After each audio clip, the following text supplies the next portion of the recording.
Kai, Coco, and Zana. So like I said, they're going to be doing some individual training sessions. Now, everything that we do here at SeaWorld is based off of operant conditioning and positive reinforcement. So what that means is we're really just drawing attention to behaviors that we would like to see continue or increase, and then drawing as little attention as possible to less desirable behaviors. And that's how they're able to learn. That's how we train our dogs at home, lots of different animals. But that's how we do it here at SeaWorld. So it looks like they asked those 4 dolphins to make their way out. Morgan, do you know what we're gonna start with?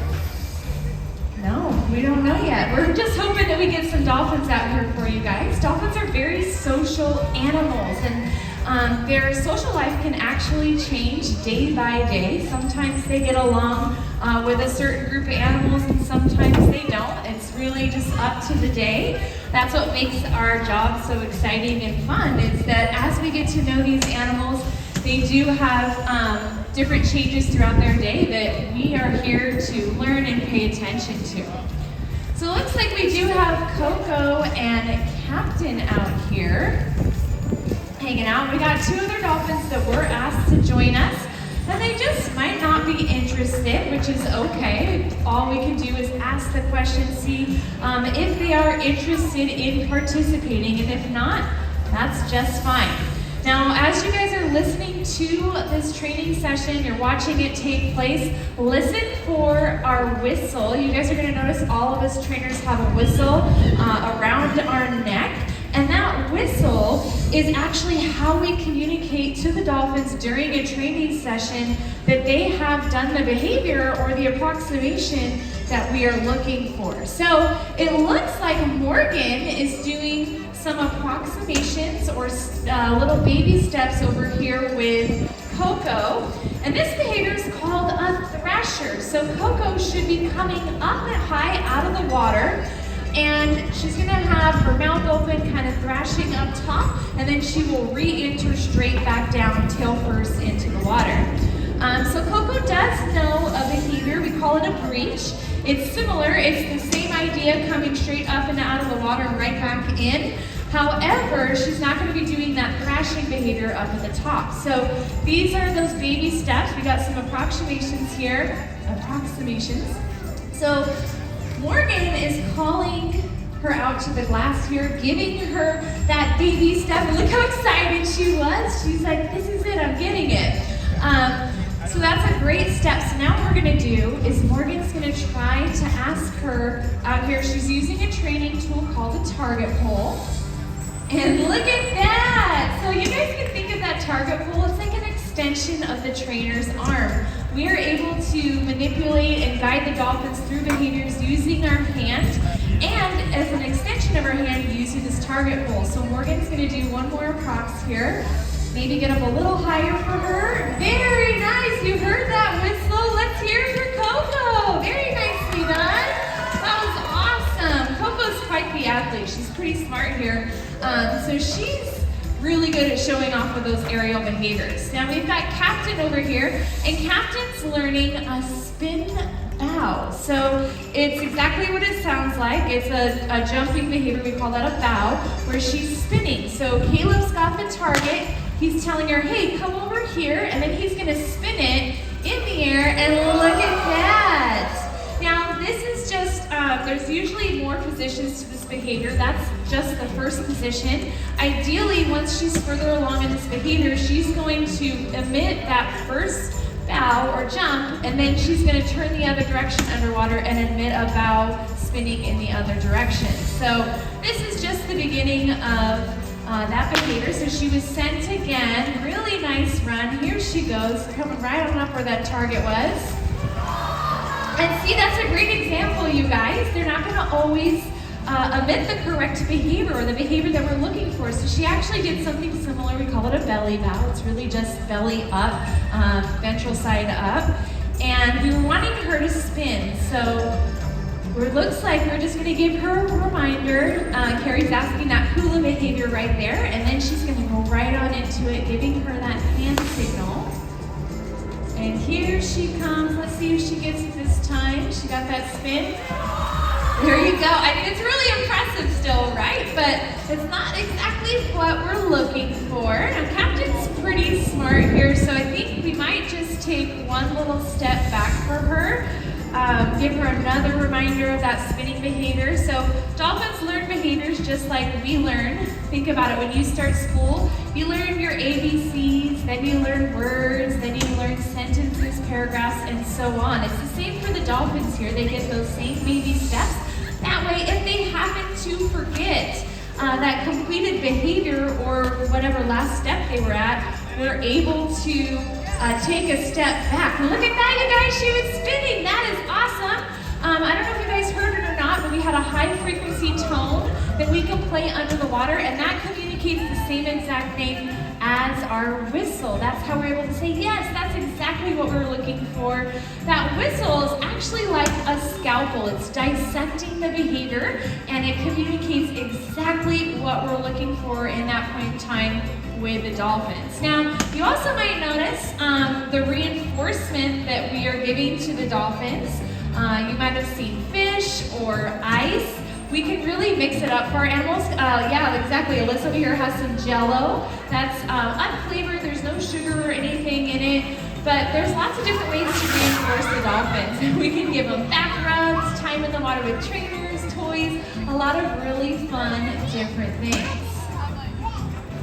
All right, guys, what do we got coming up next? It looks like we might be coming up with a plan here. Yeah? Are we going on?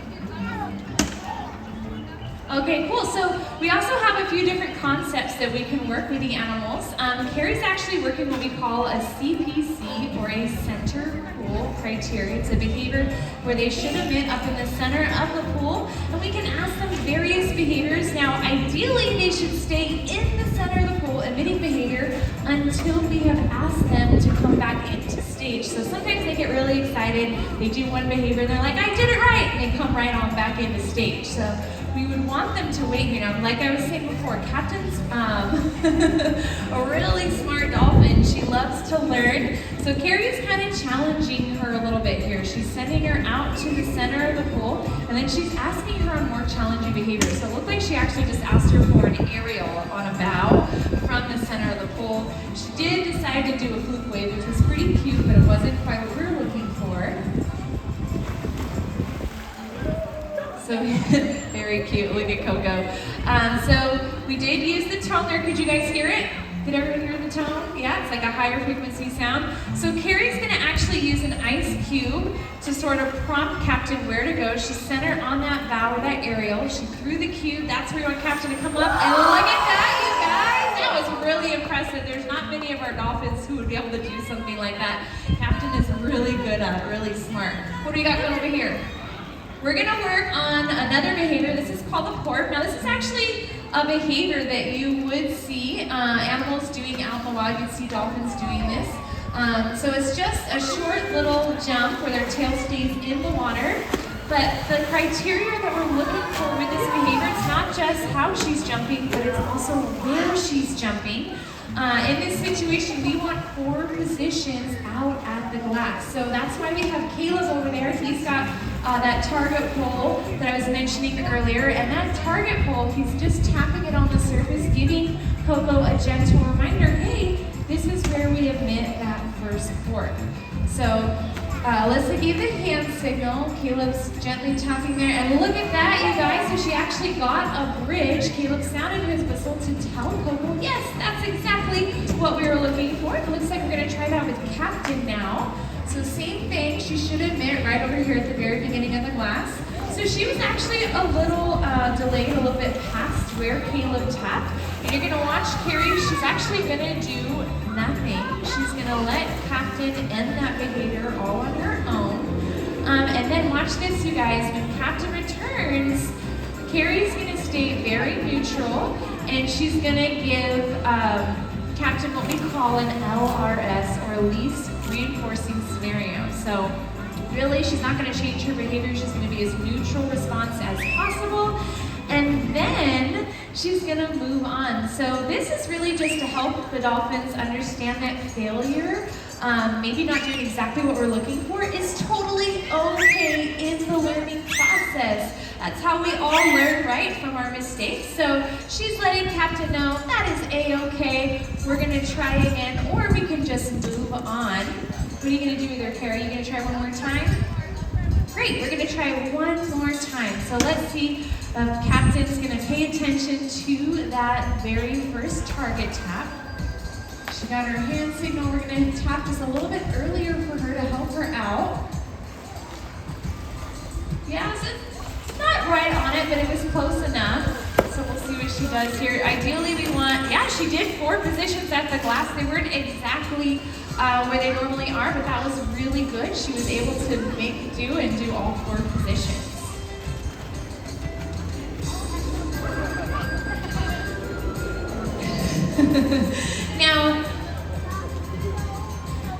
Now we're going to talk to you guys a little bit about the husbandry that we do with the animals here. So husbandry is definitely the most important part of our job. It really is reliant upon our relationship with the animals. So Carrie's got Captain over here in a fluke present. Now this is a very vulnerable position for a dolphin. That tail is the powerhouse of their body. It's how they're able to swim quickly. So by allowing us to just hold on to those flukes, really, I think does show the relationship that we have with the animals. There's very prominent veins in their tail that we're actually able to get a blood sample from. So Carrie's gonna ask, again, Captain to present those flukes. And then Morgan's coming in here. We call this a mock doc. She's just a mock veterinarian coming in and sort of simulating what we would do with a vet. So you can see Captain's actually a little bit squirrely over there. She's having a little bit of a harder time holding in this behavior, and that's okay sometimes. We just need to take a step back, get some confidence back. And I think we're gonna move on over here with Coco. I think Coco's also gonna do one of those fluke presents for you guys. Now, Coco, she does know fluke present, but it's actually a behavior that she has a little more challenging time maintaining. So Caleb's just sort of gently touching her tail. Typically the vets will come in and sort of palpitate that vein to feel it, so they know exactly where to stick. So that's what Caleb was sort of mimicking there. All right, and now it looks like we've got Captain set up again. So let's see. Oh, this is much better. Look at how well she's hanging in there. Now she knows what we're doing. She's confident in that behavior. So that's really good for her. Excellent. Good job, Captain. As you guys hear her squealing, Carrie's not asking for that. Captain is very, very proud of herself. She's very excited that she was able to successfully complete that behavior. All right, ladies and gentlemen, we're gonna wrap up here. I think our dolphins are gonna come out and give you guys one little dolphin goodbye. Go ahead and wave back because they can't see you guys. They have an excellent vision both in and out of the water. This is Captain and Coco. Very cute. Well, ladies and gentlemen, thank you so much for sticking around through that rain. I know it's cold and wet out there, but we appreciate you guys for joining us, and we hope you enjoy the rest of our inside look opportunities throughout the park. Stay safe and stay dry out there. Thanks again, you guys.